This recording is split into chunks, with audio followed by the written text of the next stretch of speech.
should have, and we're going to have some of the players back from the injuries, like if we are comparing this game with Man City game. Okay, so Lanzini is back.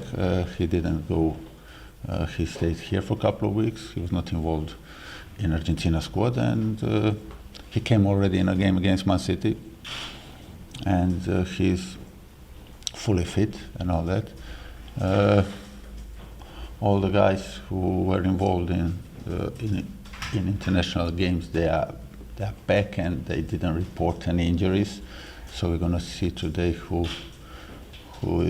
in which shape they are. But few of them definitely, if not all of them, should be involved in a game against Watford. Dimitri came on for France in the 57th minute. Do you imagine that he would be able to start a game this weekend if you decided you wanted to play him? Well, I just saw him here, and right, he was injured. He didn't play for us since the first game of the season when he came on against Chelsea. But then he played 45 minutes in a friendly for France against Italy, and he came on for 35 minutes, let's say, against Belarus. And we're going to see today. So he's going to definitely be in a squad. And if he's fit, and I think because we spoke a couple of times during these couple of weeks, well,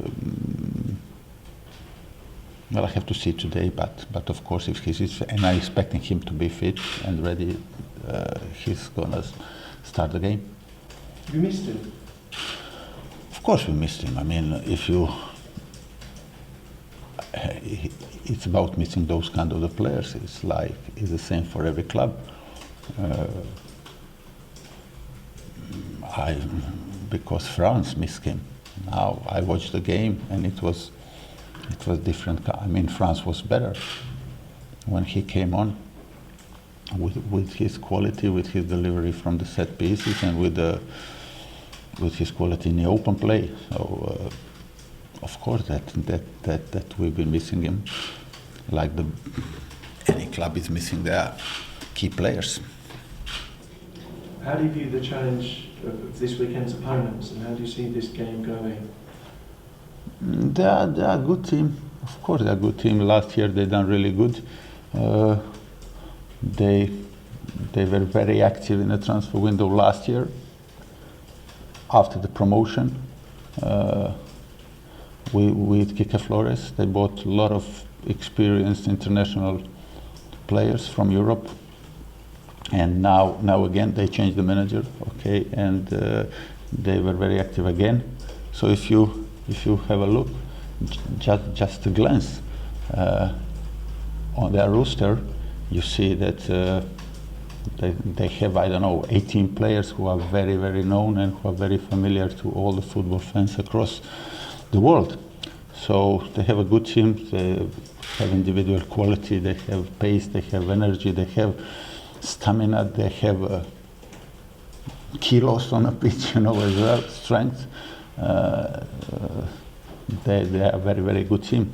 And I watched, because it was international break, that gives you time to watch them even more than normally. So I watched all of their 3 games and one in a cup game, and they had a very tough schedule. First game against Southampton, they done really well. They got a point. Then they had, like us, they had Chelsea, and then they had Arsenal. Against Chelsea, well, from my point of view, they were very unlucky. They were, for a long period of the game, they were 1-up, very deservedly, and then they conceded a couple of late goals. Against Arsenal, poor first half, very good second half, very good reaction. They didn't cave in.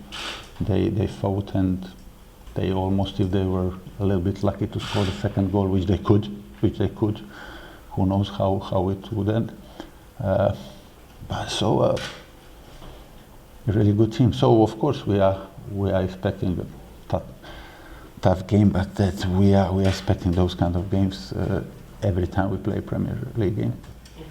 Slaven, business leaders will always tell you that change is good for any organisation. You've had a lot of change for all sorts of reasons. You brought quite a few new players in, you've had a lot of injuries, you're in a new stadium. How difficult a period has this been for you to manage? Well, it was, apart from the injuries, it was like not easy because I mean, sometimes you want changes after bad situations or bad spell, but we had last year, we had a really good season, and then you don't want a lot of changes, okay? With the stadium, we knew that, you know, and we knew that we will have to adjust to the new ground and all that, which I think we've done really well. About the players during the transfer window, we knew even before we made our plan, and we knew that some of the players will leave the club. Some of the players were on loan here. Some of the players wanted to leave, and we wanted to change a little bit of the personnel, so we done that. It was only, but that was all planned. It was only the injuries that forced us to do more changes than we wanted to. And it was tough, of course it is tough when you lose so many players, like 8 or even 9.